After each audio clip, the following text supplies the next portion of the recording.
Bom dia a todos. É com muita satisfação, muita alegria que a gente está aqui, nessa manhã de quinta-feira para homenagear os pais. Os pais associados, os pais não associados, as mães que são pais, os avós que estão fazendo o papel de pai ou já foram pais. Então, é uma homenagem a todas essas pessoas que, enfim, deram a seu esforço para criar filhos, netos, sobrinhos, enfim, tá? Nessa tarefa tão grandiosa que é posta para nós, com o objetivo de educá-los e encaminhá-los eles para caminho, para a tarefa do bem, para ser pessoas de bem. Então, eu fico muito grato hoje com a presença de todos e peço que nós possamos ter uma manhã de muita alegria, de muita satisfação, com o nosso palestrante que já está presente aí, tá? E eu tenho certeza absoluta que vai ser algo maravilhoso nessa manhã, da agora até o meio-dia, onde nós vamos ficar juntos e felizes nesse momento. Muito obrigado. E eu passo a palavra novamente, devolvo ela à nossa diretora de comunicação, tá? E que vai comandar essa apresentação. Beth, faz favor. Mas antes, de tudo, para esquentar essa live, nós vamos fazer 3 sorteios, tá? De pulseiras inteligentes para os pais inscritos. Tá? Ó, o prêmio é essa pulseira inteligente aqui. Prestem atenção, tá? Vamos ao sorteio. Nosso colaborador aqui, técnico da informática, e as nossas colaboradoras. Foi sorteado o número de inscrição 13. Ah, quem tem esse número de inscrição já ganhou uma pulseira inteligente. Vamos para o segundo sorteio. Número 9. Terceiro sorteio da pulseira inteligente para o pai inscrito. Não. Número 1. Não se preocupe que no final da live será, tá, listado o nome de todos os que ganharam o brinde. Tá? E agora, seguindo a nossa palestra, tá, nós trouxemos, tá, um mestre para palestrar, para dar essa homenagem que é tão importante para os pais, né, nossos colegas auditores fiscais da Receita Federal do Brasil. Nosso palestrante, graduado em psicologia pela URGS, especialista em atendimento clínico pela Clínica de Atendimento Psicológico da URGS, mestre em psicologia social e institucional pela URGS, atualmente é psicólogo supervisor do Serviço de Atendimento e Pesquisa em Psicologia da PUC, supervisor da Clínica de Atendimento Psicológico da URGS, psicólogo institucional de pobres servos da Divina Providência, onde atua como psicólogo do Casa Lar para idosos e psicólogo clínico, com atuação em consultório particular.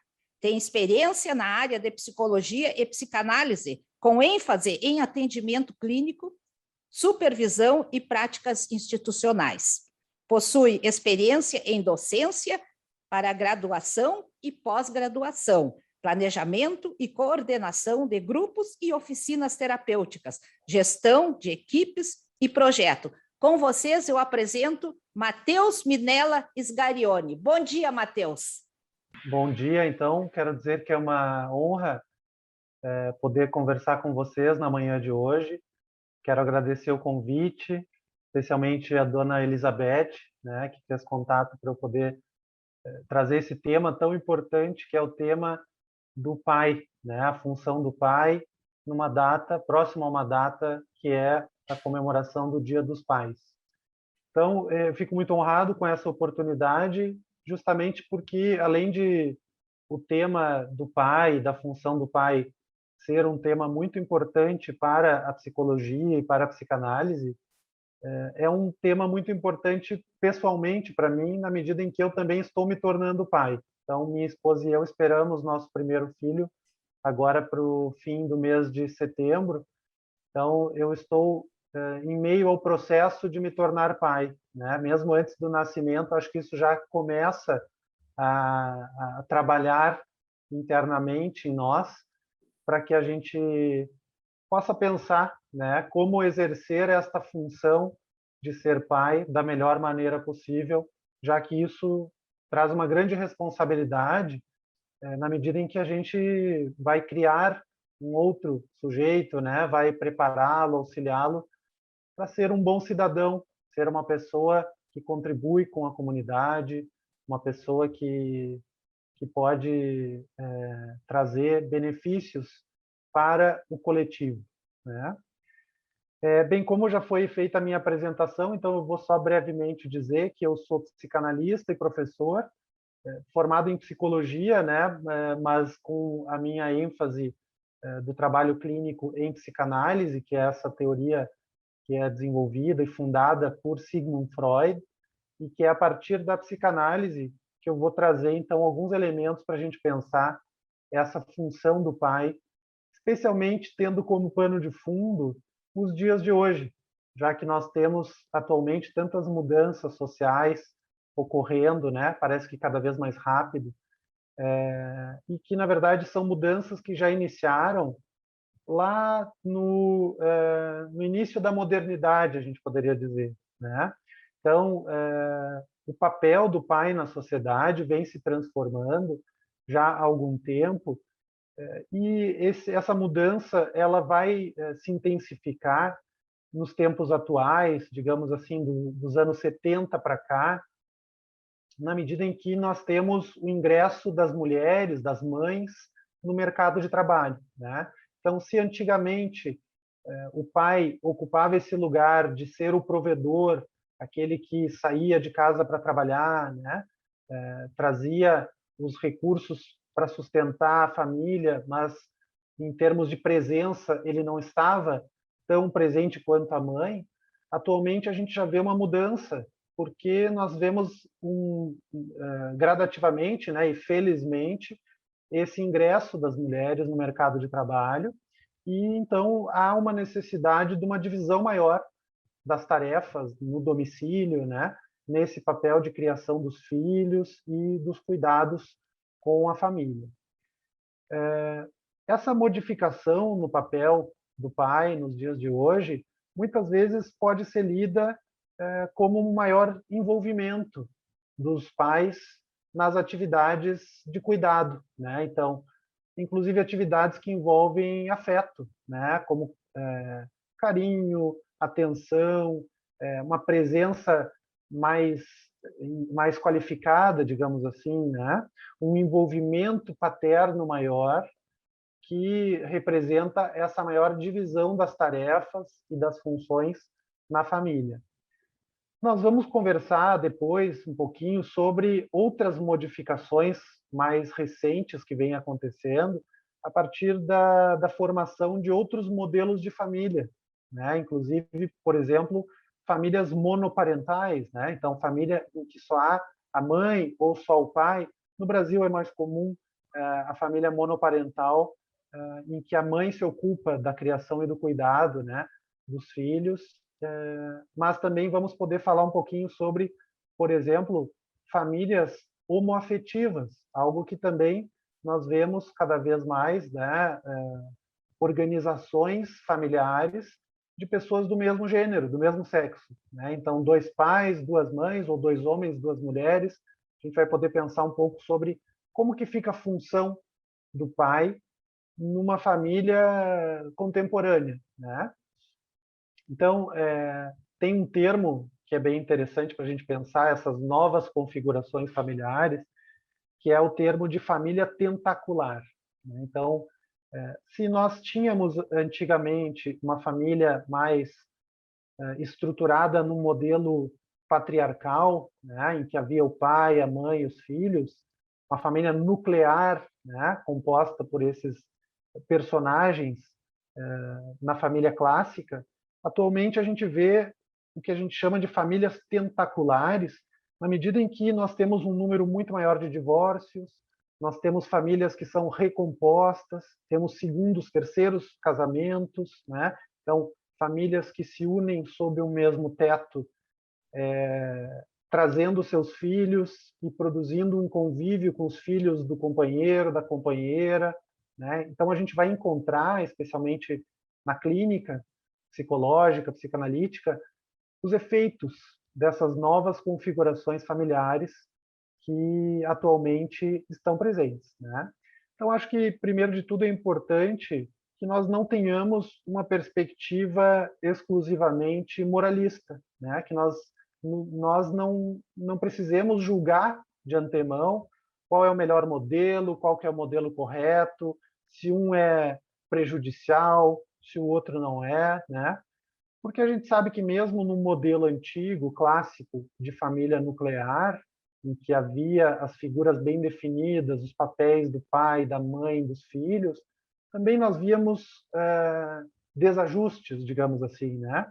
Quer dizer, uma família nuclear composta por pai, mãe e filhos não é garantia de uma família estruturada, não é garantia de uma família que promova saúde, saúde mental, saúde física, né?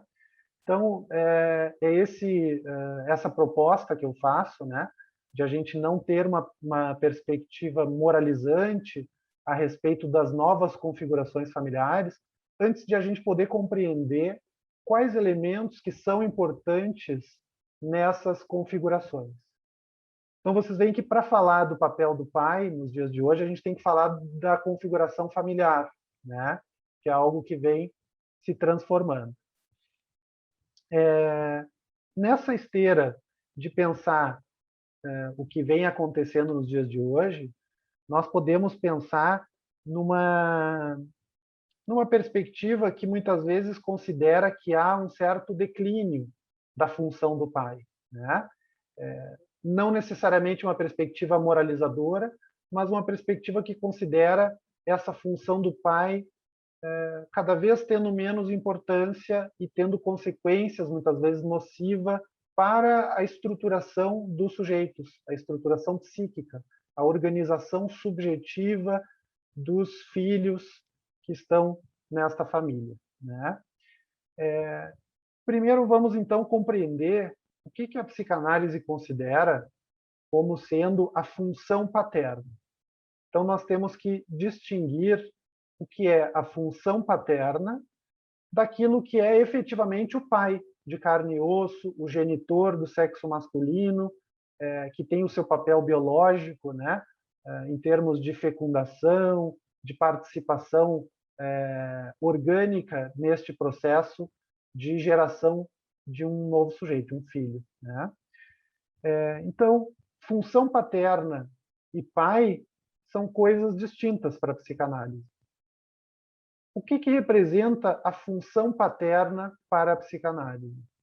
Antes de tudo, é uma função terceira, que vai auxiliar o sujeito na estruturação do seu psiquismo, podendo situar ele numa relação que não é uma relação dual.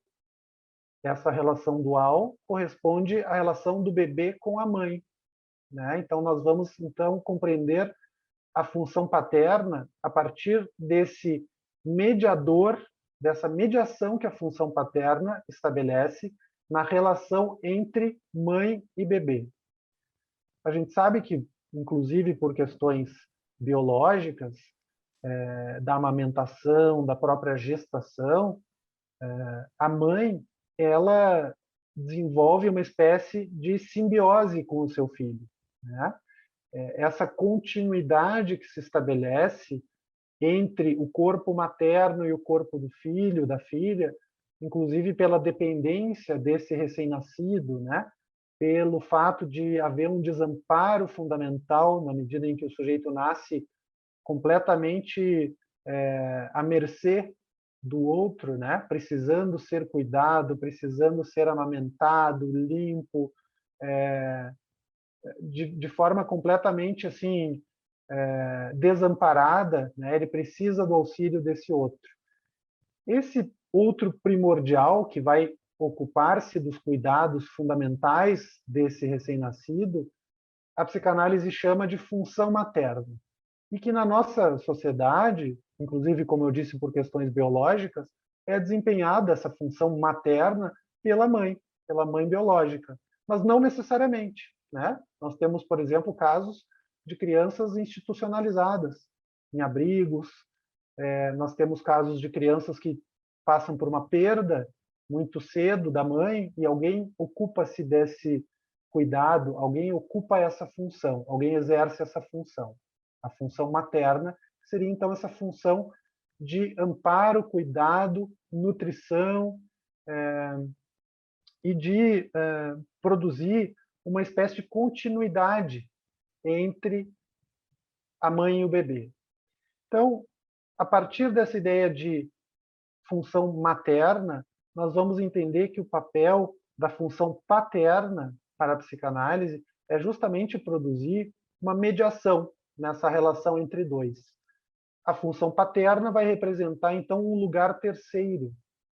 Este lugar terceiro que produz um corte, produz uma descontinuidade nesta relação contínua entre o bebê e sua mãe, e que essa função de corte representada pela função paterna vai ser extremamente importante para a estruturação psíquica do sujeito. Vai ser fundamental para que o sujeito tenha contato com a realidade, a gente poderia dizer, né? Porque nessa relação primeira, fusional, simbiótica, de continuidade com a mãe ou com quem ocupa esse lugar materno, o sujeito ele está alienado da realidade. A gente compreende isso quando observa os bebês recém-nascidos, né? Que estão ali completamente dependentes da mãe. Então, a função paterna vai representar justamente essa passagem da ligação com a mãe para um vínculo com o social, com a cultura. Então, a gente poderia localizar de forma didática, assim, né? Do lado da função materna, algo que é da ordem da natureza, de uma continuidade, inclusive do cuidado que envolve a nutrição, o amparo necessário a essa criança recém-nascida. E do lado da função paterna, localizaríamos, então, a cultura. Então, função materna, natureza. Função paterna, cultura. Por quê?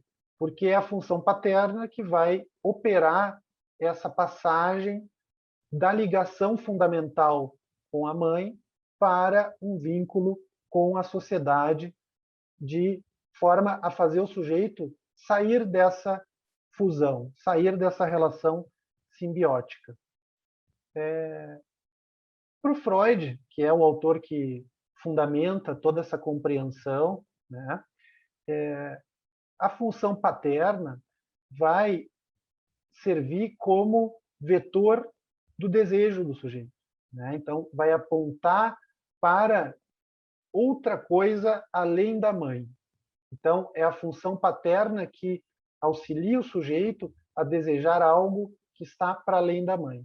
O Freud vai dizer que esta função de vetorizar o desejo é um efeito de lei, é uma legislação. Então, quem opera, quem introduz essa lei é a função paterna. Qual que é a lei fundamental que estrutura o psiquismo e que está presente em todas as civilizações, todas as culturas? O Freud vai fazer uma extensa pesquisa entre antropólogos, etnólogos, e ele vai constatar que em todas as culturas, independente da época, independente da localidade, existe uma lei fundamental que o Freud chama de interdição do incesto. Então, independente da cultura, da época, do local, existe esta lei fundamental, que é quase uma lei que corresponde à natureza humana, na medida em que ela é universal, ela está universalmente presente em todas as culturas, e que o Freud chama de interdição do incesto. Ou seja, justamente esta ruptura ou este impedimento e na verdade está representado pelo mito, né? A psicanálise se vale muito dos mitos. Nesse caso, o mito do Édipo, todo mundo já deve ter ouvido falar do complexo de Édipo, né? Como é algo importante para a psicanálise. Então, o Freud vai usar esse mito justamente para ilustrar o quanto há uma triangulação entre pai, mãe e filho, e que o pai é quem opera esta interdição incestuosa, né? Opera a interdição do incesto, para que a criança saia dessa relação fusional com a mãe e possa, então, dirigir o seu desejo a outro objeto, a outra pessoa, a outra mulher, a outro homem, independente do gênero e da orientação sexual, né? Mas opera essa separação a partir dessa lei que interdita que o sujeito permaneça ligado à mãe e que a mãe reintrojete o fruto do seu ventre, né? No mito do Édipo, para quem pôde já conhecer mais a fundo, né? Édipo acaba matando o próprio pai em desconhecimento, né? E casando-se com a mãe. Ele também não sabe que está casando com a mãe, porque ele havia sido expulso dessa cidade que ele nasceu, né? De Tebas. Mas em desconhecimento ele acaba então encontrando num ato parricida, né, de assassinato do próprio pai e casando-se com a mãe, ele encontra novamente esse desejo infantil que está presente em todos nesta configuração que o Freud vai chamar de complexo de Édipo, né? Então, para a psicanálise, isso é fundamental, que o complexo de Édipo se institua como uma configuração familiar que estabelece as balizas para o desejo e para as identificações do sujeito, né? Se ele vai se identificar com o pai, desejar uma mulher como a mãe, né? Ou vai se identificar com a mãe, desejar um homem como o pai, independente da configuração, se são dois homens, duas mulheres, padrasto, madrasta, né? Vejam que, na verdade, o que está em jogo é uma configuração de funções exercidas por personagens. Quem vai ocupar-se dessa função, enquanto sujeito de carne e osso, talvez seja menos importante do que a função exercida, né? Então, para a gente entender um pouco a função paterna nessa configuração edípica que estrutura o desejo e as identificações, o Freud vai dizer que o pai ele representa uma função, como eu disse, essa função de corte, de separação entre o filho e a mãe, né, que representaria uma ligação da natureza, e o pai exercendo esta função, lembrando que não necessariamente é o pai biológico, né, mas é um terceiro, ele é como um embaixador, ou ele é como um representante de uma função, né? Então ele está ali fazendo função de, exercendo função de. Daí a gente pode entender que não basta ser o pai biológico responsável pela gravidez, né? Para que ele exerça a função paterna. Então, pai biológico e função paterna aí se descolam. Não basta ter um filho para ser alguém que encarna a função paterna.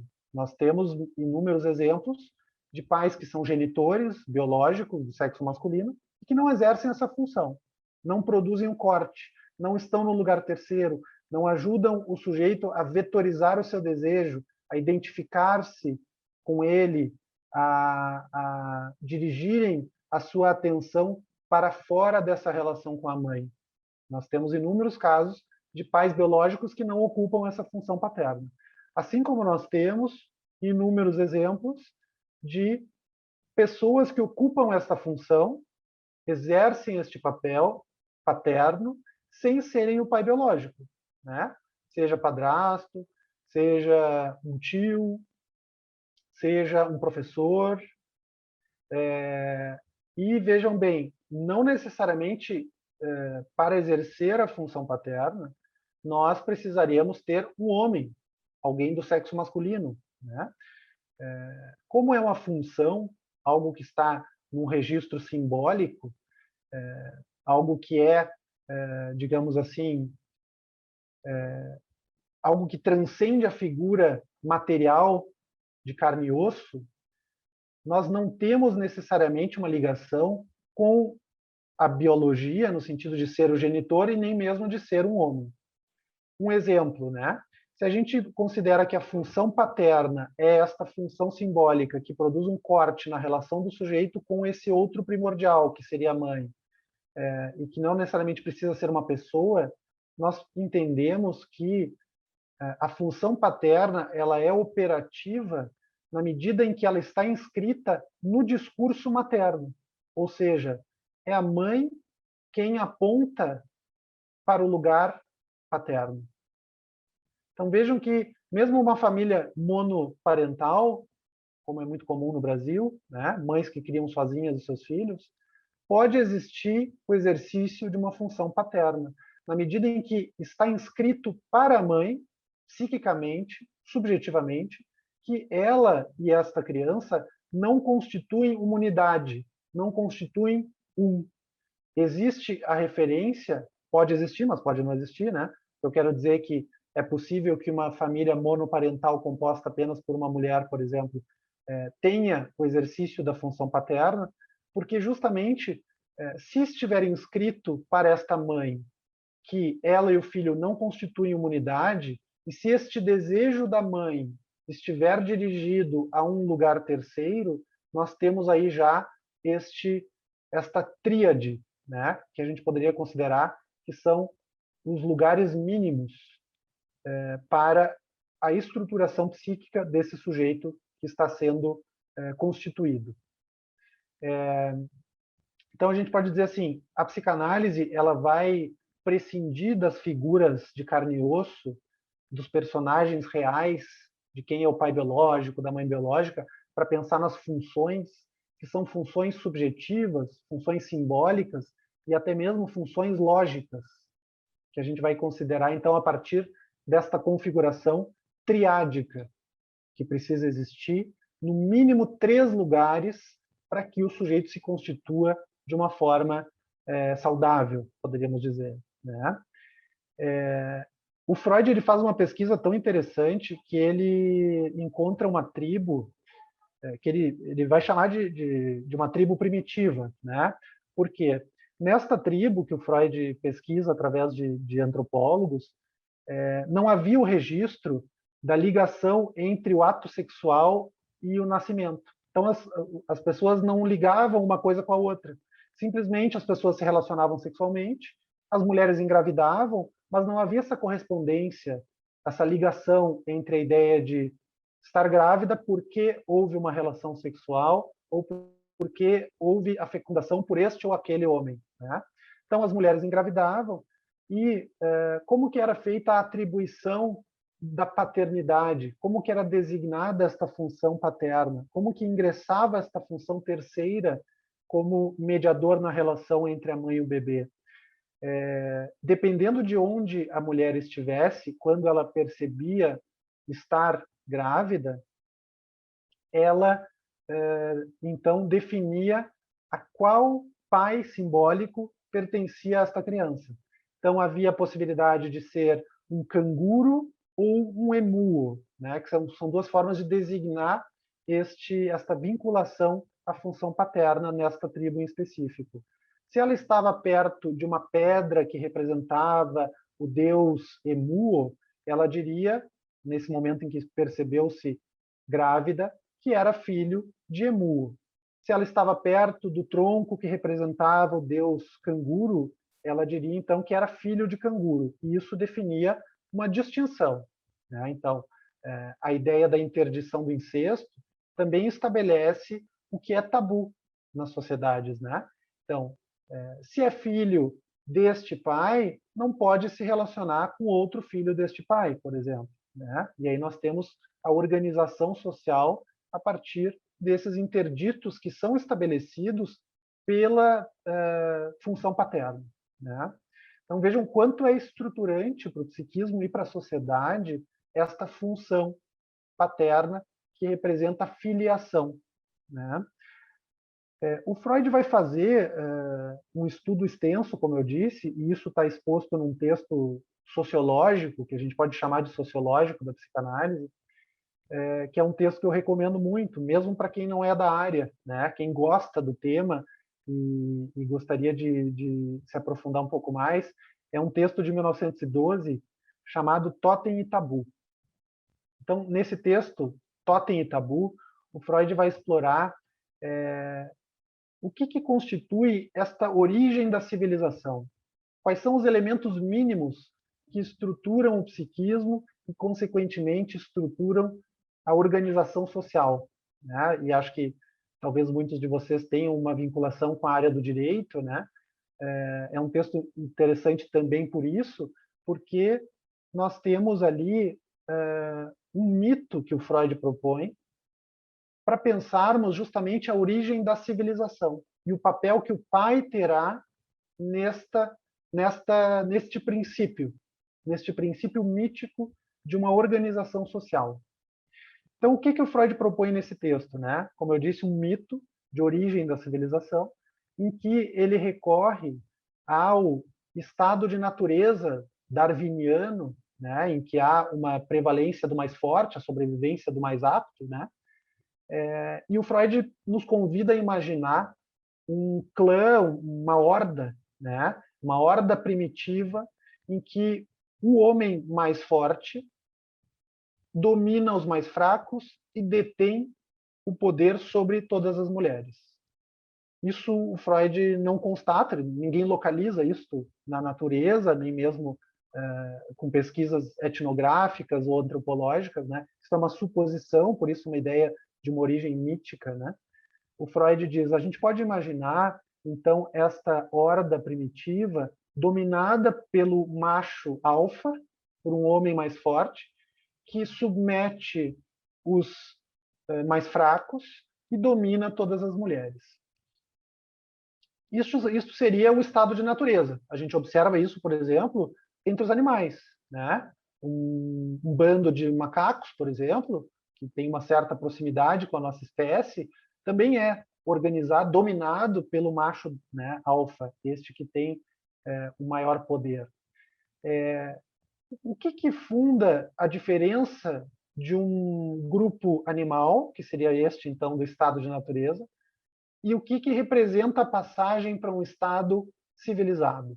Freud vai propor algo muito peculiar, assim, e que é interessante da gente pensar, porque diz diretamente a respeito ao tema do pai.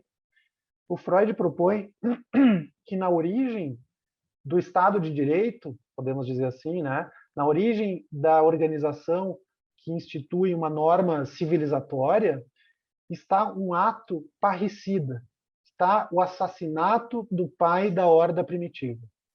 Isso claro, pensado de forma mítica, né? A gente pode pensar que seria uma compreensão feita a posteriori, uma compreensão feita de forma lógica, né? Buscando reconstruir os passos que nos distinguem dos animais, e que então o Freud vai localizar neste ato parricida como sendo o ponto inicial da civilização. Por quê? Partimos de um estado de natureza, o mais forte domina os mais fracos, até o momento em que os irmãos, a fratria, se reúne e decide acabar com essa dominação do macho alfa, assassinando-o. Mas não só o assassinato do pai da horda primitiva vai ser necessário para a instituição de um Estado civilizado, mas também um pacto social que é feito entre os irmãos após o ato parricida e que institui que ninguém mais ocupará este lugar da exceção. Então, após este ato parricida, os irmãos instituem um pacto que impede que o mais forte, o segundo mais forte, no caso, né, porque o primeiro foi assassinado, ocupe novamente este lugar despótico, este lugar de exceção que a psicanálise vai dizer assim, um lugar não castrado, né? Aquele que, digamos assim, tudo pode, né? Então vejam, o assassinato do pai, como o pai despótico, o pai primevo, né? O Freud vai usar a expressão Urvater, seria o pai primeiro, o primeiro pai, né? O assassinato do primeiro pai é o que permite a constituição de uma norma que vai vigorar sobre todos os irmãos. Então, nós temos a passagem de um estado natural de poder verticalizado, o mais forte impõe a sua vontade, para um estado horizontal, de igualdade, digamos assim, né? Inclusive, a gente pode tomar esse modelo mítico, né? Porque não é constatado na realidade, historicamente isso não é verificável. Este modelo mítico ele serve também para a gente pensar, inclusive, a passagem de um estado monárquico para um estado democrático, republicano, né? O quanto o poder se localiza verticalmente e horizontalmente, né? O lugar de exceção, ele é ocupado por alguém ou ele é mantido como um lugar vazio? Se a gente pensar na democracia, o lugar de poder é um lugar vazio, ele está ocupado por alguém. Atualmente, temos um presidente da República. Em 2022, faremos uma nova eleição. Outra pessoa poderá ocupar esse lugar. Ninguém encarna, ninguém se ocupa definitivamente desta função. Sempre há uma alternância, né? Faço essa metáfora assim para a gente pensar também o que é esse lugar do pai, né? O Freud vai dizer que então o lugar do pai ele é importante na medida em que é o lugar do pai morto. É este que ocupou um lugar de exceção, mas que foi destituído deste lugar e que agora os irmãos, a fratria, a democracia, o povo sustenta um lugar vazio, que ninguém mais ocupará esta posição de exceção, de déspota. Então, o Freud, inclusive, usa essa frase, né? O pai ele passa a ter uma função ainda mais importante na medida em que ele é pai morto, porque ele simboliza a lei para a sociedade. Ele simboliza a exceção, simboliza a norma que agora passa a vigorar, já que ninguém mais está autorizado a ocupar esse lugar de exceção. No texto do Freud, como eu disse, o nome é totem e tabu, né? Totem faz referência a essas figuras de filiação. Então, cada tribo, cada clã vai ter o seu totem, que o Freud vai dizer que é, na verdade, um representante do pai, né? Então, o clã das águias, né? O clã da águia coloca esse animal num lugar de ancestral comum, que estaria, então, representando este pai que algum dia, num passado mítico, existiu. Mas os totens estabelecem tabus, né? O que é o tabu para o Freud? Justamente aquilo que está interditado, aquilo que não pode. Por exemplo, na nossa sociedade, nós temos o tabu do incesto, como eu havia dito, né? Então, o totem, esta figura de filiação, o ancestral comum, estabelece o tabu, o que não pode ser feito. Se eu sou filho de Emuo, se assim sou designado como numa fratria simbólica, sendo da família dos Emu, eu não posso me relacionar, não posso me casar com alguém da tribo dos Emu. Eu preciso casar com alguém da tribo vizinha, né? Então vejam, a vinculação a esta figura ancestral comum que ocupa o lugar de pai, que exerce a função paterna, organiza o psiquismo e organiza a sociedade através dos tabus, o que não pode. E até existe um autor que é muito importante para a psicanálise contemporânea, né? Um autor da escola francesa que se chama Jacques Lacan. Ele vai usar um termo, um conceito que ele chama de nome do pai.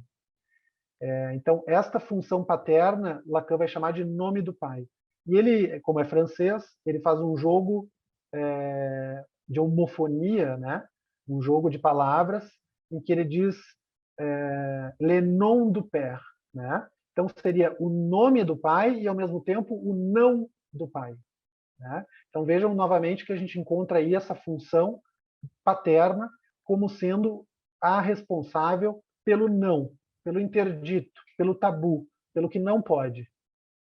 Mais uma vez a gente vê essa função de um corte, né?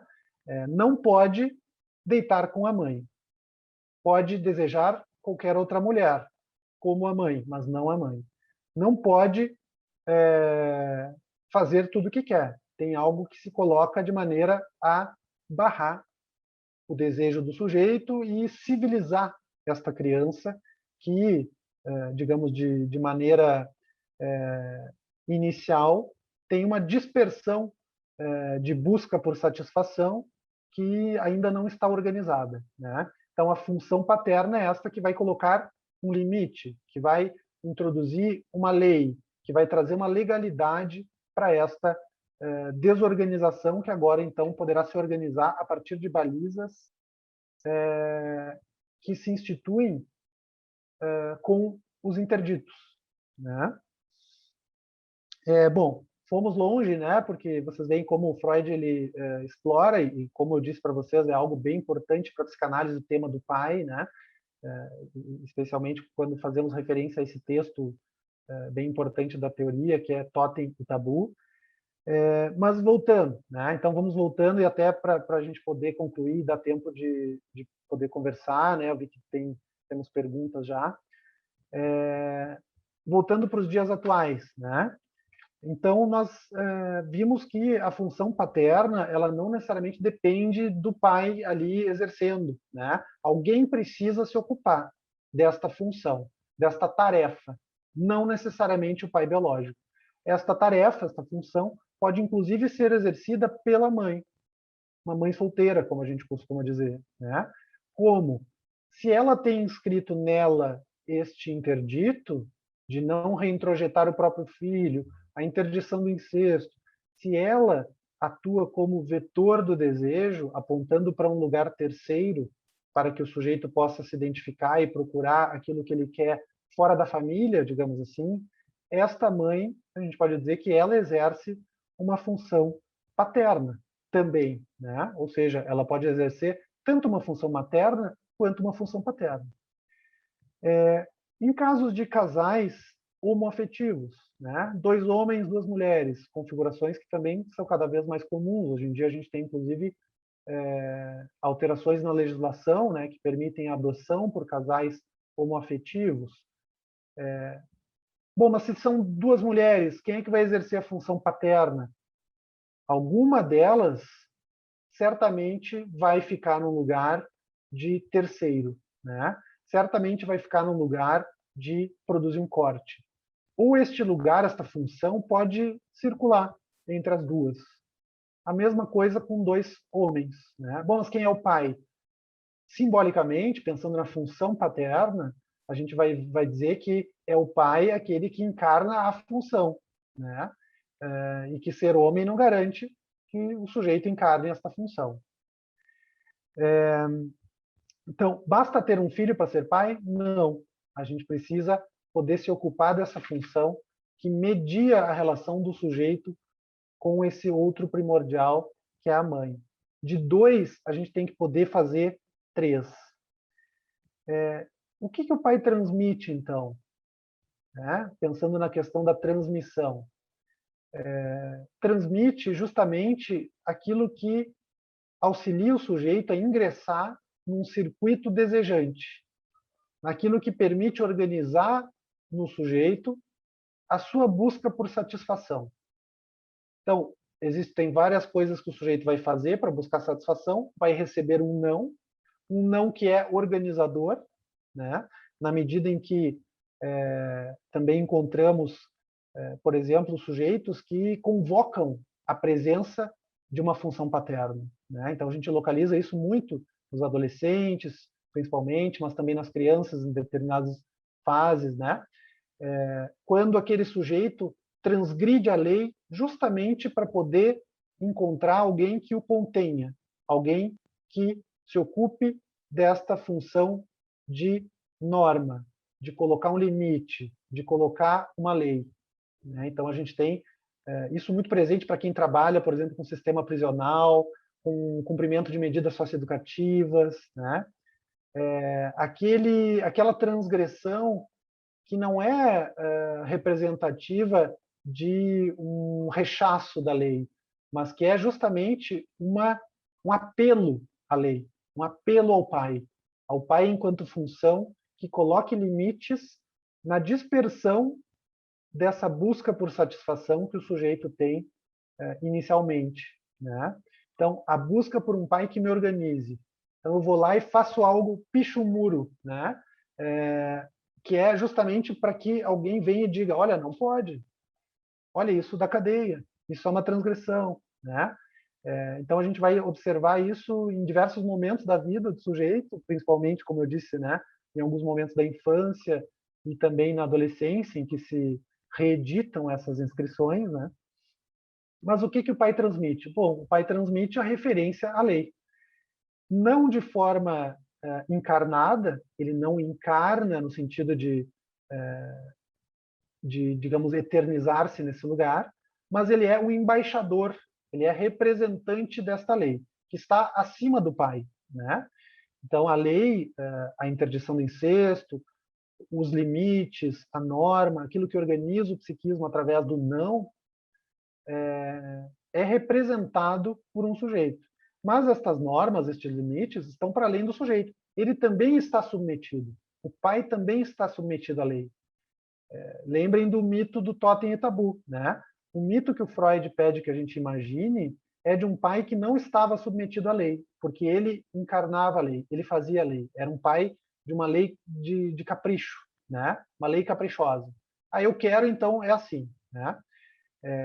Este seria um pai tirânico, um pai que desconhece que ele também está submetido à lei, né? Então, a função paterna, que é esta função que nós estamos aqui celebrando, né, em razão do Dia dos Pais, podendo extrapolar a função do pai biológico para este exercício de uma função estruturante, fundamental para o psiquismo, para a cultura, para a sociedade, é justamente a referência a uma lei que está para além do sujeito, né? E que constitui, então, uma transmissão da castração, como a gente diz em psicanálise, né? Constitui a transmissão de uma perda, constitui a transmissão da falta, não da falta que nos paralisa e que nos deixa frustrados, mas da falta que nos mobiliza, que nos incentiva, que nos faz buscar aquilo que a gente quer, né? Então, essa é a verdadeira função simbólica que um pai pode operar. Lembrando que não necessariamente é um pai biológico, né? Esta função que pode ser exercida pela mãe, pelo padrasto, pelo tio, pela avó, pelo avô. O que é muito difícil hoje em dia, que eu observo na clínica, né? Que ocupar esta função paterna, exercer esta função paterna, implica que nós nos ocupemos de uma função ingrata também, né? Que é podermos ser odiados. Porque aquele que coloca limites, aquele que coloca o interdito, que organiza o sujeito, ele vai necessariamente ser odiado, porque ele não faz somente o que o sujeito quer, não faz tudo que o filho pede, né? Ele vai precisar botar um não e ele vai precisar suportar ser odiado. E hoje em dia é muito difícil para as famílias suportar este ódio. Claro que não é um ódio puro e simples, é uma ambivalência, né? É um amor e um ódio. O pai, ele é amado porque é o pai que protege, é o pai ao qual eu me identifico, é o pai ao qual eu estou filiado. Mas também é o pai que representa esta lei, esta interdição, esta separação em relação ao corpo materno. Então, o pai, ele é amado e odiado. E hoje a gente vê muita dificuldade das pessoas suportarem este ódio. Nós temos uma espécie de, até poderíamos dizer assim, ditadura infantil, né? Que há uma dificuldade muito grande de frustrar as crianças, de impor esses interditos, de trazer essas normas, né? Então, muitos se eximem de ocupar, de exercer essa função paterna, porque têm dificuldade de suportar serem odiados, querem apenas serem amados, né? O que, para o psiquismo, é complicado, né? Dificulta a estruturação do sujeito. Ele precisa poder encontrar esse amparo que representa o limite e que, invariavelmente, vai produzir ódio, vai produzir raiva, vai produzir frustração, né? Então, o mais difícil é a gente compreender que é estruturante para o sujeito que ele possa ser frustrado de algumas coisas. E esta é a verdadeira função paterna, aquela que pode auxiliar o sujeito a frustrar-se, mas suportar a frustração, né? Suportar que nem tudo vai ser como eu quero. Suportar que há uma perda inerente à nossa vida em sociedade. Nós não podemos fazer tudo o que queremos, nós não podemos ter tudo o que queremos na hora que queremos, né? Então, este mal-estar que marca a civilização, inclusive é o título de um outro texto de Freud, né? O mal-estar na cultura ou o mal-estar na civilização, está colocado justamente na medida em que nós, para fazermos parte de uma comunidade, de uma sociedade, para fazermos parte desta fratria lá mítica, né? Nós precisamos abrir mão de ocupar esse lugar de exceção. Nós não seremos esse despótico que faz tudo o que quer e que submete os outros, né? Porque isso atenta contra o próprio pacto social. Então, para estar em sociedade, que é algo que não temos como não estar em sociedade, sendo humanos, né? Invariavelmente nós precisamos aprender a lidar com a frustração, com a perda, com isso que é preciso abrir mão, né? E é a função paterna que representa justamente este abrir mão, este perder para ganhar, né? Então eu vou perder satisfação agora, mas eu vou ganhar ali na frente. Eu vou perder a satisfação de dormir até as 11 da manhã, porque eu tenho que acordar cedo para ir para a escola, ir para a faculdade, ir para o trabalho, e a recompensa vai vir mais na frente. Então é uma renúncia que se faz em nome de uma recuperação possível, né? Esta é a função que digamos assim, a figura paterna pode exercer na organização do psiquismo. Renuncia àquilo que tu quer para depois obter algo que é realmente valoroso, né? Bom, mais ou menos era o que eu tinha pensado para a gente conversar, né? Eu sei que tem algumas questões ali, eu posso falar um pouquinho sobre o que foi perguntado, mas depois também, não sei se ainda temos tempo, mas podemos conversar um pouco mais sobre as dúvidas de vocês. Eu vou ler a dúvida do Romero. Caro Matheus, como tem sido tratada a questão dos filhos de pais separados com guarda compartilhada em tempos de necessário cuidado? É algo muito importante, né, da gente pensar.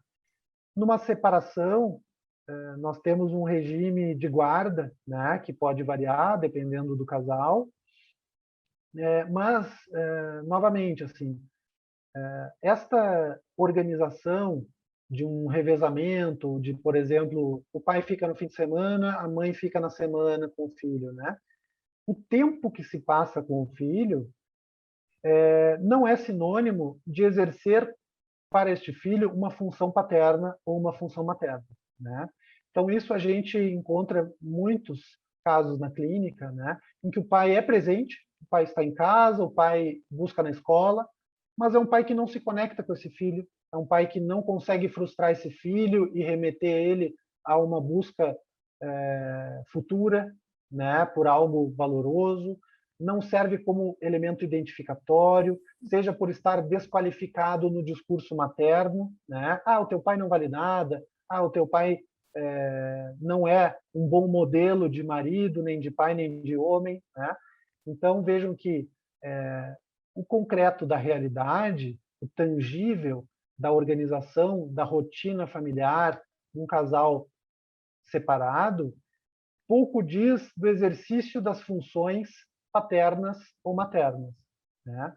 Nós vamos ter casais separados que têm um exercício super interessante, organizado para a criança, mesmo não havendo o casal unido sob o mesmo teto.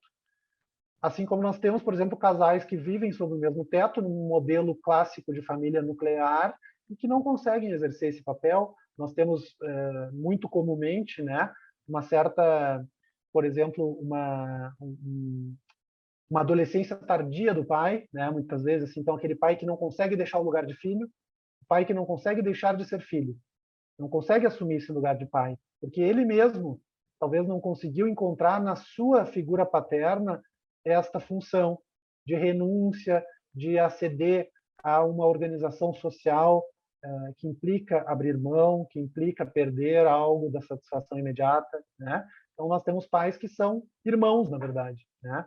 Então a gente escuta casos assim: ah, o meu pai na verdade é como se fosse um irmão, porque eu chego em casa, ele está jogando videogame, fumando maconha, ele perdeu o emprego, não se importa com nada, né? Quer dizer, então, ser pai biológico, estar presente em casa, né, mesmo no casal unido, não representa exercer essa função. E aí quem vai exercer essa função? Às vezes um avô, às vezes um tio, às vezes um professor, né, que faz justamente esse papel identificatório. Mas, doutor Matheus, só um acréscimo. Sim, a minha preocupação era mais essa tensão que temos vivido desde março passado sobre a convivência que antes era bastante ampla, principalmente com crianças pequenas, entre pais, mães, avós, mesmo estando separados. Como é que se resolve esse conflito hoje, quando devemos preservar os mais velhos, né, e impedir que haja transmissão do vírus entre os pais? Então, essa é a grande questão prática sim, do momento de hoje, que não pode estar havendo tanta mobilidade e, obviamente, isso implica em sofrimento de pais, de filhos, de avós, etc.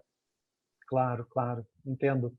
Me parece que todos estamos passando por um período muito difícil da nossa história, né? A pandemia colocou restrições que criaram assim dificuldades muito grandes no convívio familiar. Então, em especial, como traz Romero, né, nessas famílias em que já havia uma separação do casal, isso vai implicar uma perda muito grande. A gente está num momento de muitas perdas, né? Não só perdas de vidas, mas perdas das possibilidades de convívio, de trocas. Eu fiquei pensando também em especial no papel dos avós, né? Então, pessoas idosas que, digamos assim, de alguma forma já poderiam estar vulneráveis a um isolamento maior por não estarem inseridos mais no mercado de trabalho, por a nossa sociedade valorizar exageradamente a juventude, né? Então, pessoas idosas que já poderiam estar vulneráveis a um isolamento social maior, que produz padecimento psíquico, que produz depressão, perda de sentido na vida, e que na pandemia isso se intensificou, em especial no que diz respeito ao convívio com a família, né? Então, avós que não estão podendo ver os netos, avós que não estão podendo ver os filhos, isto tem trazido uma carga de sofrimento imensa, e não só sofrimento psíquico, mas sofrimento físico, inclusive pessoas que vêm a óbito por estarem isolados, desenvolverem um quadro depressivo, e este quadro depressivo acarretar numa perda de cuidado consigo mesmo. Então, quem era diabético passa a comer açúcar, quem tinha que controlar a pressão se descuida, não toma um remédio, e então este fenômeno global da pandemia que acarreta o isolamento social, que é um fenômeno, digamos assim, coletivo, e produz também fenômenos psíquicos da depressão, acaba culminando em efeitos físicos, orgânicos, que inclusive podem levar a óbito, né? Então, eu tenho o exemplo de uma avó de um amigo que, para ser protegida, a família fez com que ela não pudesse encontrar ninguém da família. Então, ela ficou isolada durante um bom tempo da pandemia e acabou falecendo. E aí a gente se pergunta assim, né? Qual que é o risco maior?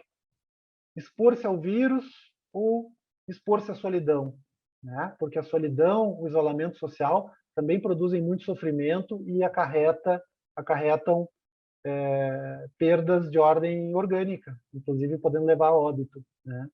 Então a gente está num momento de muita perda, muita dificuldade. E como cada família vai organizar, vai conseguir lidar com essas dificuldades, vai da particularidade de cada um, né? Não existe uma fórmula, né? Cada família vai conseguir se organizar dentro das suas possibilidades, dentro do risco que está disposto a assumir, né?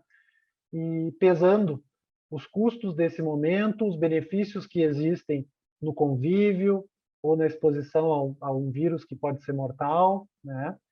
Mas, de forma geral, é um momento muito difícil.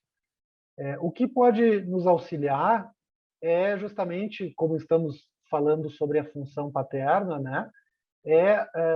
A construção ou a reconstrução de ideais que talvez a gente tenha perdido, né? Então, a função paterna também é esta responsável, como eu disse, por uma renúncia momentânea para que se obtenha algo valoroso no futuro. É uma aposta, né? Justamente o papel do ideal, é como uma utopia. A gente não chega no estado final, não encontra essa satisfação última. A utopia, ela serve para a gente continuar caminhando, né? E quanto mais a gente caminha, mais ela se afasta. A gente dá um passo adiante, ela se afasta um passo. Então, esse ideal que a renúncia traz, a renúncia momentânea, imediata, é o que sustenta essa possibilidade da gente fantasiar e termos um ideal que nos mova apesar das dificuldades, né? Então, se tem algo que a função paterna pode nos ajudar nesse sentido, é para que a gente tenha esperança que isso vai passar, que esse momento difícil, em algum momento, vai ser superado e que a gente vai poder novamente ter contato com quem a gente gosta, né? E voltar minimamente a uma estrutura normal de organização da sociedade. Não sei se temos mais questões, pessoal. Eu também não quero extrapolar o horário. Fico à disposição, caso alguém tenha algum comentário, alguma questão. Matheus, eu acredito que não vão mais fazer nenhuma pergunta, né? O espaço está aberto, mas não temos, né, no chat nenhuma pergunta ali registrada.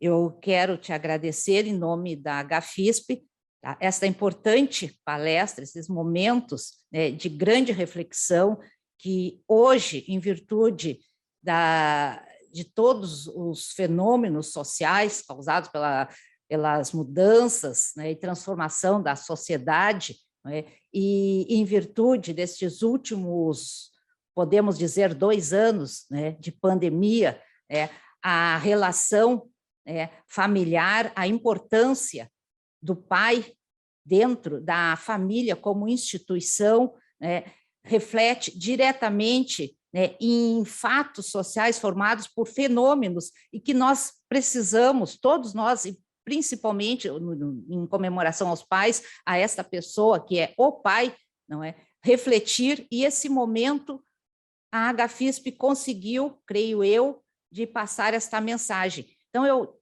te agradeço imensamente pela importante palestra, tá? E espero poder, em outros momentos, também tê-lo junto conosco. Muito obrigada, Matheus, muito obrigada mesmo. Agradeço. Eu que agradeço o convite, é uma satisfação poder conversar com vocês e fico sempre à disposição. Espero poder contribuir sempre que for necessário. Obrigada, saudações.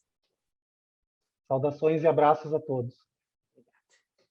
E vamos todos para mais 3 sorteios para animar essa live, porque todo pai inscrito merece um presente da Gafisp. Vamos fazer 3 sorteios mais.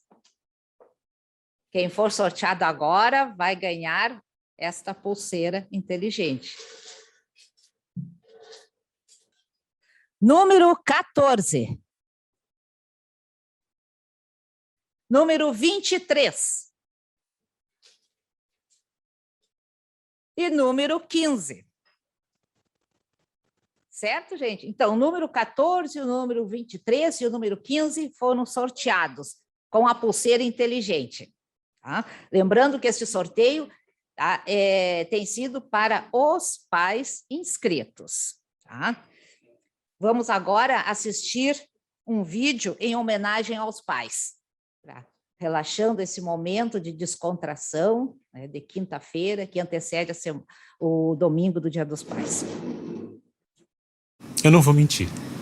Eu nasci para ser pai. As crianças adoram as minhas brincadeiras.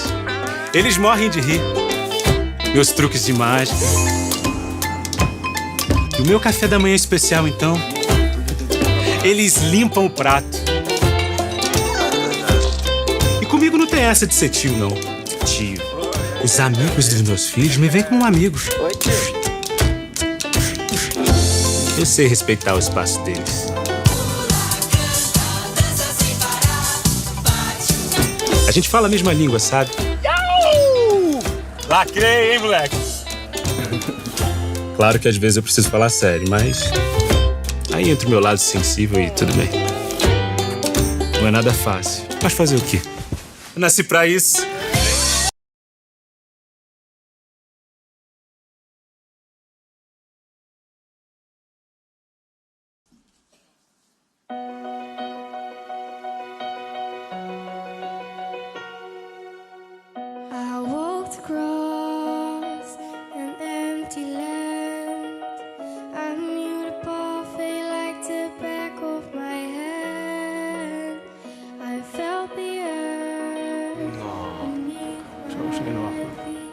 Ja, ze gaat gewoon knallen zo, weet ik zeker. Ze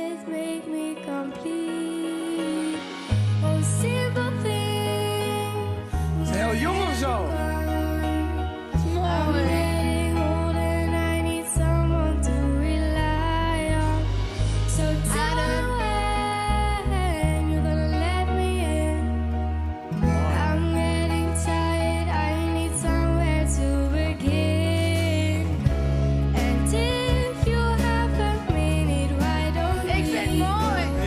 Mooi, ja.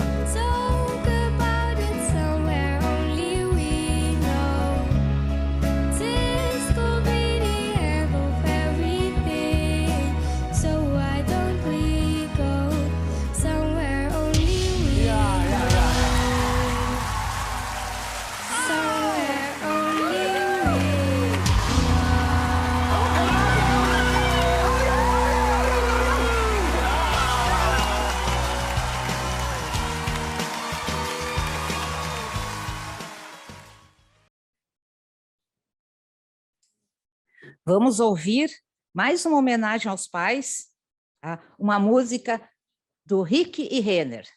Preste atenção.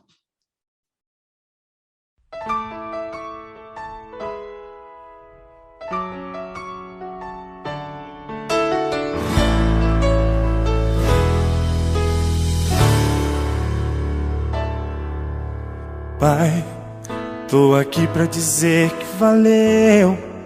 Olha o quanto seu filho cresceu. Pai, olha o seu sonho aqui. Filho, eu às vezes nem sei se mereço. Mesmo assim todo dia agradeço a magia de te ver sorrir. Pai, tô deixando de ser um menino, mas não quero que o meu destino venha nos distanciar. Filho, não importa onde o destino vai, saiba que o meu amor de pai sempre irá te acompanhar.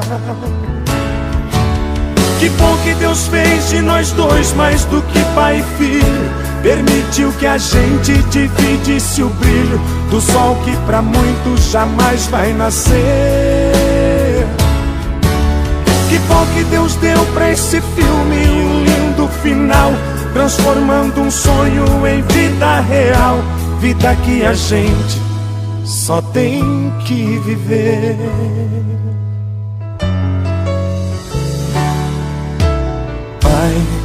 Sua voz hoje é minha voz. Tem um elo de paz entre nós que nada poderá romper. Filho, nesse mundo azul que é tão seu, hoje tem um pai que compreendeu o amor quando te viu nascer. Pai, você é o meu grande amigo. Quando você conversa comigo, me sinto seguro e melhor. Filho, pode apostar na vida com fé, que por Deus todo homem já é uma luz a brilhar por si só. Que bom que Deus fez de nós dois mais do que pai e filho. Permitiu que a gente dividisse o brilho do sol que pra muitos jamais vai nascer. Que bom que Deus deu pra esse filme um lindo final, transformando um sonho em vida real. Vida que a gente só tem que viver. Que bom que Deus fez de nós dois mais do que pai e filho. Permitiu que a gente dividisse o brilho do sol que pra muitos jamais vai nascer. Que bom que Deus deu pra esse filme um lindo final, transformando um sonho em vida real. Vida que a gente só tem que viver.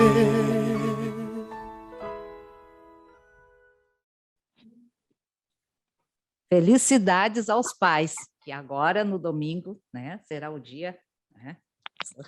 Mas vamos para mais 3 sorteios. Colaboradoras, aproximem-se e vamos sortear mais 3 pulseiras inteligentes para os pais inscritos. Vamos lá, vamos ver quem é que tem a sorte de ganhar agora a pulseirinha inteligente, que vai configurar no seu celular. Número 25. Número 21 e número 18. Seguindo a nossa live, eu passo a palavra agora para o presidente conversar um pouquinho com os sócios. Nós sabemos, né, que ser pai, no presente momento da nossa existência, é algo bem mais complexo, bem mais difícil, né? E a nossa diretora elaborou um texto aqui, ao qual vou ler, para ficar mais fiel ao trabalho dela. Conviver é uma arte, que a cada dia cabe às pessoas lapidarem. Seu relacionamento com muita paciência, sabedoria, pois é assim que conseguimos diferenciar diferenças, tá? Nós conseguimos permanecer em harmonia, superando as turbulências causadas pelas diferenças de personalidade, pelas ações involuntárias, somada aos fatores externos. Desta forma, podemos listar situações entre pais e filhos, entre avós e netos, brincadeiras, alegrias, passeio, arte, preocupações, brigas, castigos, lições, festas, surpresas e tantas outras coisas mais. É para recordar que queremos saber. Tá? Essa pessoa que está presente ali, o Felício. Tudo bem, Felício? Abre o teu microfone aí, Felício, por favor. Me fale, Felício, um momento marcante, inesquecível no papel de pai. O momento foi o nascimento do filho, né? Foi assim, há 30 anos atrás, um momento abençoado, um momento de maior prazer, satisfação, de realização também, né? De ser pai, né? Foi, eu acho que um momento de emoção, e depois a infância, a felicidade, o ingresso na escola, essas coisas, né? Que o pai acompanha. Pode ser simples para os outros, mas para os pais são de maior importância. É isso. Tem uma pessoa também que está aí, tá? Que está ali na minha frente, ó, o seu Rudimar. Não, nosso diretor jurídico está aqui presente, tá? Mas não é o Rudimar que eu vou falar, só estou anunciando quem está aqui. Tá? Tá, mas tá, o Torre está ali, ó. Tudo bem, Torre? Como é que tá? Quem sabe tu responde para nós, então, Torre. Qual presidente, o maior... tudo bem, presidente, tudo bem, parabéns aí, tá muito bonito. Gostei da palestra. Isso. Tá? Então tá. Muito bom. E qual é o maior desafio, Torre? Enfrentado com o pai ou o avô? Ah, não é fácil. Tem que atender. Agora estou na casa do meu filho. Estão instalando um ar-condicionado e eu tenho que ficar aqui, né? Então, eu trouxe o meu computador, né? Ele tinha o dele, né? Mas eu digo, não, vou levar o meu, o notebook, né? Então, vou levar, né, para assistir a palestra, para não perder, né? Senão... E o celular não sou muito chegado, é muito ruim. Eu gosto mais do notebook ou do computador, né? Mas não é, a gente tem que atender os filhos, né? Eu até hoje eu participo com eles, né? O palestrante falou que é o caso ali da gente ficar isolado, mas a gente tem que se isolar um pouco, porque essa pandemia foi horrível, né? Né? E a gente que eu tenho alto risco, quem tem risco, que já estamos pela idade, né, que eu tenho, então eu tenho que me cuidar. Mas não deixei de participar com os filhos, fui para ver as minhas filhas, as netas estiveram agora comigo aqui, né? Então é um risco que a gente corre também, né? Porque nem andar na rua, eu acho. Tu anda na rua, tu está correndo risco, né? Não sabe o que vai acontecer, né? Eu mesmo agora fui levar a minha sogra para Novo Hamburgo, quando eu voltei, bati com um carro todo, um engarrafamento, né? Tu vê, é só a sorte que não vinha correndo muito, né? Mas me desmancharam o carro, né? Então, me deram uma. Mas faz parte, né? E a gente tem que correr o risco, tem que ir lá, tem que visitar, mas com cuidado, né? Sempre com cuidado. E participar com o pai, tem que continuar pai e avô sempre, né? As netas vieram, tem que participar também como avô. Sou o meu grande pai, né? O grande pai, né? Pai, né? Então tá. Mas está ali nosso amigo Valmor, ó. Tudo bem, Valmor? Valmor? Oi, aí, tudo bem? Sim, sim. Tudo beleza, tudo certo, trabalhando ainda. Então vamos lá. Mas me diga aí, Valmor, qual é a característica que o seu filho ou neto herdou de você? Acho que todos, em termos de futebol, todos são gremistas, então puxaram para o gremismo, né? Mas todos eles são dedicados, acho que o comportamento, acho que a gente deu o exemplo, eles seguiram, né? Então, acho mais as características, acho que foi de dar o exemplo, né? Ah, tá certo. Então tá bom. Opa, Então tá aí, Jussim. Como é que tá? Tudo bem? tranquilo. Então tá. Se pudesse voltar no tempo, Jussim, qual episódio gostaria de reviver como seu filho? Com seu filho. Sua filha, né? No caso. Olha, como eu sou um pai vô, né? Uhum. As minhas filhas ainda muito novas, tenho muito presente, né? O nascimento da minha primeira filha, depois de muita dificuldade até para a esposa engravidar. Então, foi um momento de vitória para mim, para ela, para a nossa família. É este o momento. Ah, tá certo. Então tá. Então, agora que o nosso Marville já está lá, aberto o microfone, então vai lá para ti, Marville. Tá me ouvindo agora? Tá me ouvindo? Estamos te ouvindo, sim, Marville. Sabe, Luiz, eu acho o seguinte, tem duas coisas que a gente aprende, né? A primeira é que a gente sempre só vai entender o nosso pai, os nossos pais, quando a gente tem os nossos filhos, entendeu? Aí nós vamos começar a entender todas as coisas que nos aconteceram como filhos e que a gente ficava contrariado, ficava triste, e na realidade eles estavam desempenhando papel, né? Como bem o nosso psicólogo nos explicou, né? Da função paterna, o que tem que dizer o não, não é? Outra coisa também que a gente aprende na paternidade, ou quando nossos filhos, é que a gente adquiriu um problema para o resto da vida. Problema no bom sentido, né? Porque eu lembro assim, quando minha mãe era viva, já com 90 anos, e ela ficava se preocupando com um filho que tem 70, como se fosse ainda aquela criança que ela tinha que cuidar e que tinha que se preocupar. Então, a vida nos dá essas coisas que a gente aprende na paternidade e sendo filho. Eu acho que isso aí é o que a gente leva, né? Tá certo, Marília. Agradeço tua colaboração conosco aí nesse momento, com a tua experiência também de vida. Isso é muito importante que nós vamos levando isso. E é uma grande verdade. Nós só começamos a entender os pais, né, quando a gente é pai. A gente já começa a entender a função do avô quando a gente chega a ser avô também. Então, isso é muito importante nesse momento de nossa confraternização. Devolvo a palavra para a nossa diretora aqui para continuar a atividade.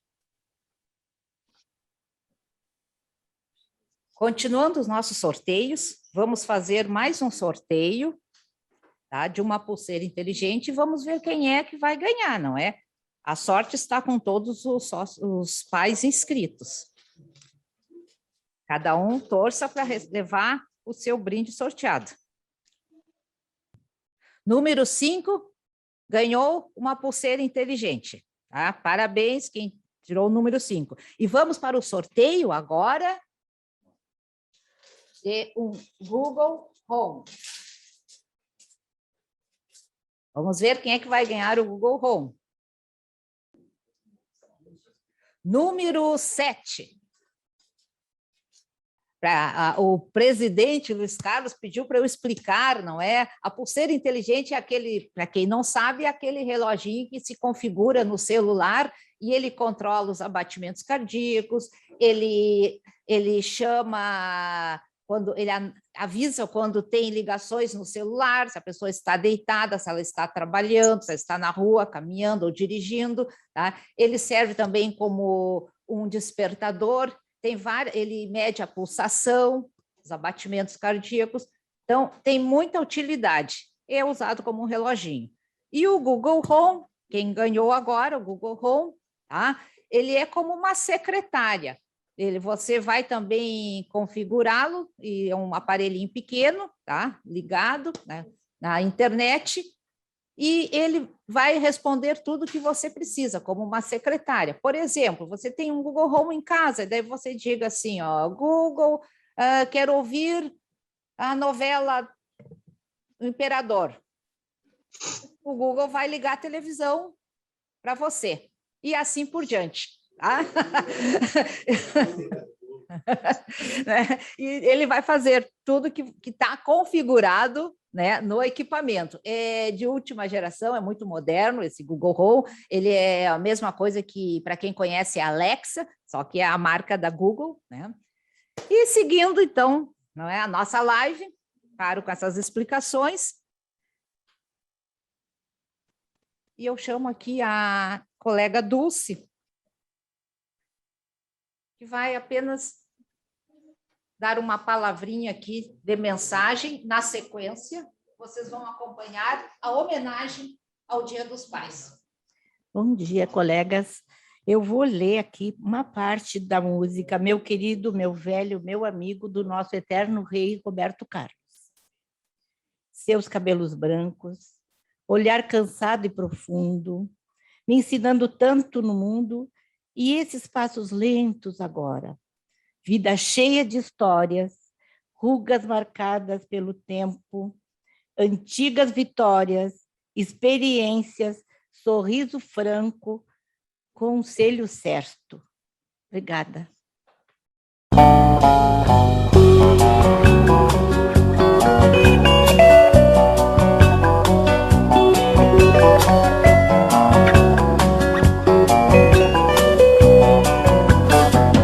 Esses seus cabelos brancos, bonitos, esse olhar cansado, profundo, me dizendo coisas, num grito me ensinando tanto do mundo, e esses passos lentos de agora caminhando sempre comigo, já correram tanto na vida, meu querido, meu velho, meu amigo. Sua vida cheia de histórias e essas rugas marcadas pelo tempo, lembranças de antigas vitórias ou lágrimas choradas. Ao vento sua voz macia me acalma e me diz muito mais do que eu digo, me calando fundo na alma, meu querido, meu velho, meu amigo.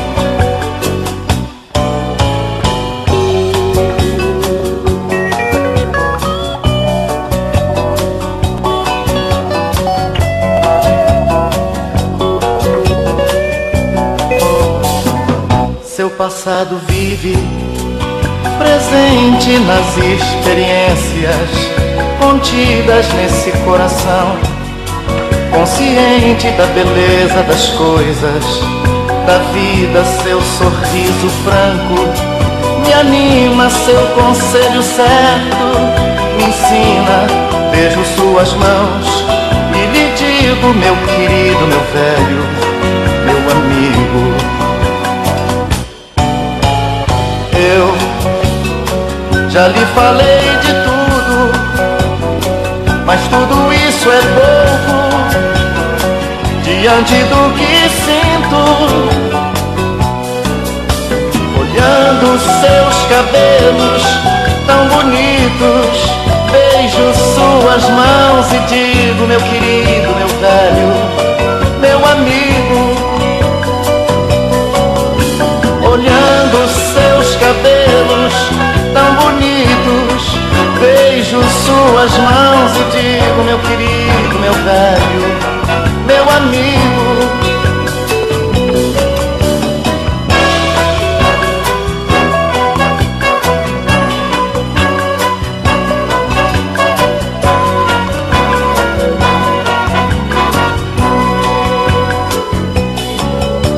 Olhando seus cabelos tão bonitos, beijo suas mãos e digo, meu querido,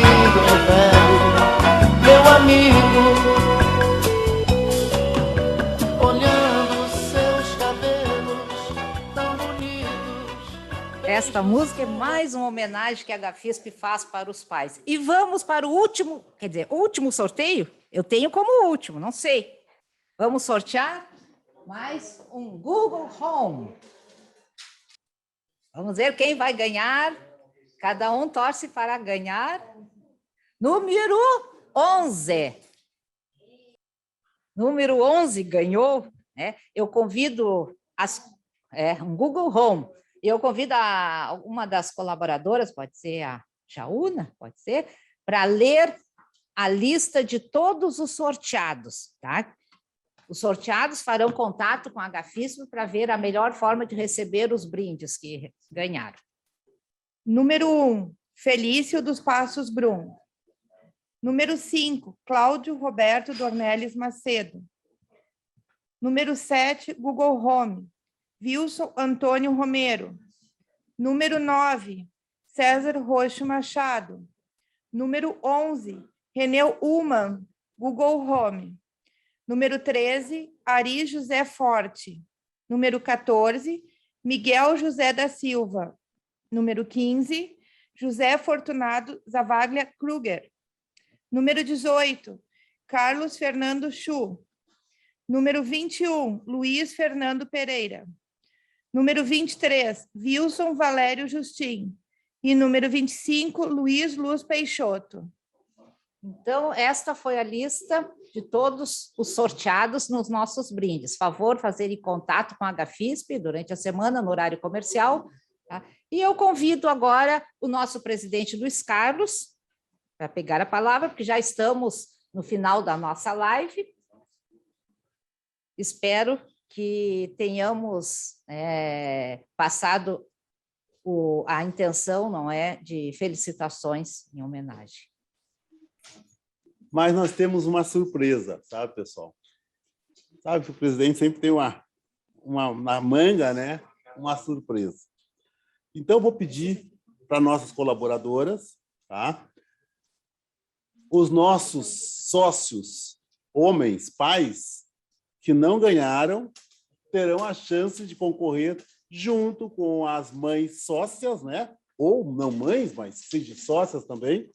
E elas estão colocando, filma aí para nós, mostra para elas, que elas estão colocando para todas aquelas senhoras, meninas, mulheres que se inscreveram, que são sócias da Gafisp, no sorteador aqui, o número delas, tá? Estão botando ali dentro, tá? E nós vamos ter um prêmio diferenciado, que a gente conseguiu confirmar esta manhã com a nossa diretora aqui de eventos, tá? Que é um passeio, mas ele é exclusivamente para os sócios. Então, se o sócio não puder ir, ele tem que vir aqui e dizer, olha, eu não posso ir, porque aí nós podemos passar para outro. É um passeio que será feito o Trem dos Vales. Não sei se alguém conhece, tá? Que é entre a cidade de Mussum e Guaporé. É um passeio novo, tá? Que deve ter um percurso ali feito pela uma empresa de turismo aqui, que nós temos contato, e eles dura mais ou menos 2 horas, tá? Onde ele passa pelo túnel, ele passa pelo viaduto ponto 13, P13, que é um dos mais altos da América Latina para viagem de trem, tá? É Maria Fumaça, é um belo passeio, vai de manhã e volta à tarde. Terá também a condução, né? A empresa vai levar e vai se realizar, preste atenção, dia 19 de novembro de 2021. Então, se a pessoa, nessa data, eu não vou poder ir, e se for a ganhadora ou o ganhador, já tem que comunicar antes, que aí nós vamos buscar até uma substituição, tá? Ele é exclusivo para sócios da Gafisp, não pode ser transferível, é intransferível. Se ganhar o Rudimar, ele vai ter que ir. Se ele não puder ir, ele vai ter que dizer assim, bom, Carlos, eu não posso ir. Então, quem ainda não foi sorteado, está rodando aqui, tá? Não, vamos esperar um pouquinho. Quem é que acha que vai ganhar? Então, vamos lá. Roda mais isso aí, roda mais. Tá? Pois é. Também aqui nós estamos vendo, né, que o Paulo Guaru, lá de Recife, está nos assistindo. Nós ficamos muito alegres. Também tem muitas outras pessoas que não são sócios da HFISP, mas que tiveram acesso, então a gente também agradece a participação, tá? Fica muito feliz pela presença, porque a HFISP mais perto de você. Esse é o nosso lema. E agora, então, filmando, vamos aí fazer o sorteio. Aposto as nossas duas colaboradoras. Vai sair a bolinha ali que vai dar a chance.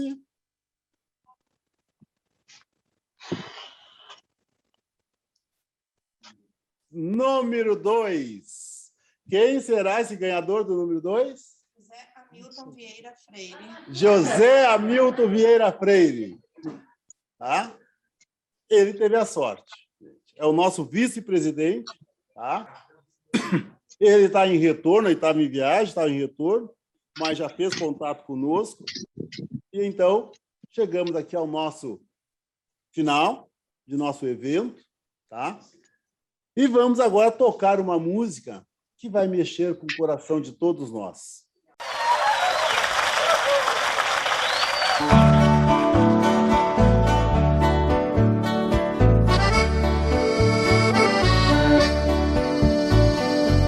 Das roupas velhas do pai, queria que a mãe fizesse uma mala de garupa, uma bombacha e me desse. Queria boina, alpargatas e um cachorro companheiro pra me ajudar a botar as facas no meu petiço sogueiro. Hei de ter uma tabuada e o meu livro queres ler. Vou aprender a fazer contas e algum bilhete escrever, pra que a filha do seu Bento saiba que é ela o meu bem-querer. E se não for por escrito, eu não me animo a dizer. E se não for por escrito, eu não me animo a dizer.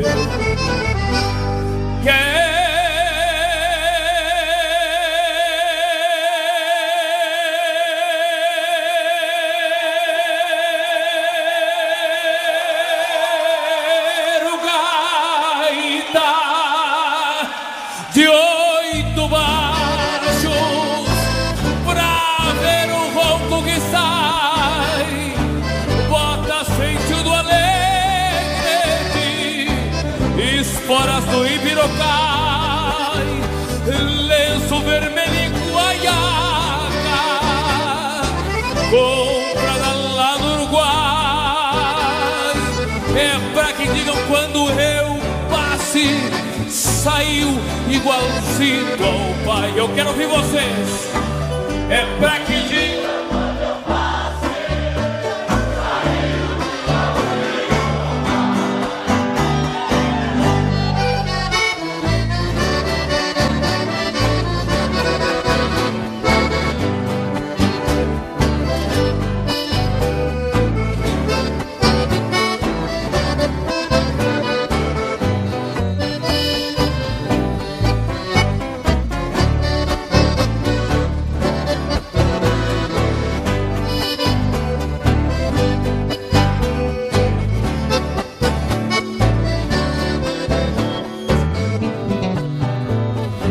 E se Deus não achar muito tanta coisa que eu pedi, não deixe que eu me separe desse rancho onde eu nasci, nem me desperte tão cedo do meu sonho de guri e de lambuja. Permita que eu nunca saia daqui, eu quero ouvir vocês e de lambus. Feliz Dia dos Pais para todos. Tá? Muito obrigado. Feliz Dia dos Pais para todos. Tá? Judite, agradeço a Judite, a todos demais, o Torre, Marville, Felício. E todas Parabéns, as presidente. Tá? Estão aí a Marinesa, a Virgínia, o Valmor, a Luísa. Parabéns, Agapito. Parabéns, diretoria. Tá? Luiz Fernando, toda aí, a gente agradece muito. Parabéns para todos os papais, colegas. Igualmente, para as colegas também, para os colegas, amigos, tudo. Parabéns a todos. Obrigada, Torres. Obrigada. Então, prazer gostei te ver. Muito do que que bom ver Oi, vocês Torre. aí. Torre, gostei muito do que tu falou sobre ser pai, avô. Muito bom. Gostei, querido. Tudo de bom para ti. Vamos nos encontrar daqui a uns tempos já. Vamos nos encontrar. Vamos se encontrar nos bailes. Vamos se encontrar nos bailes. Exatamente. Tá certo. Beijo a todos. Beijo a todos.